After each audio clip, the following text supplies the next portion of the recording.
ಸಫ್ರೇಷನ್ ನೋಡಿ, ಒಂದು air defence ಸಫ್ರೇಷನ್ ಏನಿದೆಯಲ್ಲ, ಆ 11 ಕಡೆ ದಾಳಿ ಆದಂತಹ ಸಂದರ್ಭದಲ್ಲಿ ಆ ಎಲ್ಲಾ ಡ್ರೋನ್ಗಳನ್ನು ಕೂಡ ತಡೆ ಹಿಡಿದಿದೆ ಅನ್ನೋದು ಗೊತ್ತಾಗ್ತಾ ಇರುವಂತಹ ವಿಚಾರ.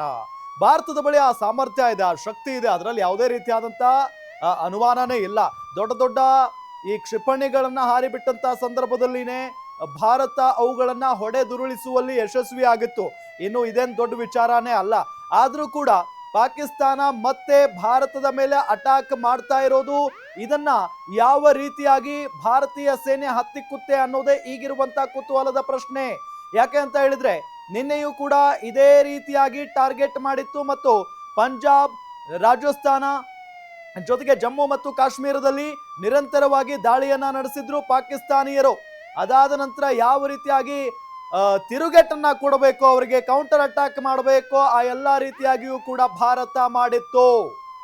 ಈಗ ನೋಡಿದ್ರೆ ಮತ್ತೆ ಸಂಜೆಯಿಂದ ಶುರು ಹಚ್ಕೊಂಡಿದ್ದಾರೆ ಪಾಕಿಸ್ತಾನದವರು ಭಾರತದ ಮೇಲೆ ದಾಳಿ ಮಾಡೋದಕ್ಕೆ. ಅದಕ್ಕೆ ಯಾವ ರೀತಿಯಾಗಿ ತಿರುಗೇಟನ್ನ ಕೊಡಬೇಕು, ಪ್ರತಿ ದಾಳಿಯನ್ನ ಮಾಡಬೇಕು, ಅದನ್ನ ಭಾರತೀಯ ಸೈನಿಕರು ಕೂಡ ಈಗ ಮಾಡ್ತಾ ಇದ್ದಾರೆ.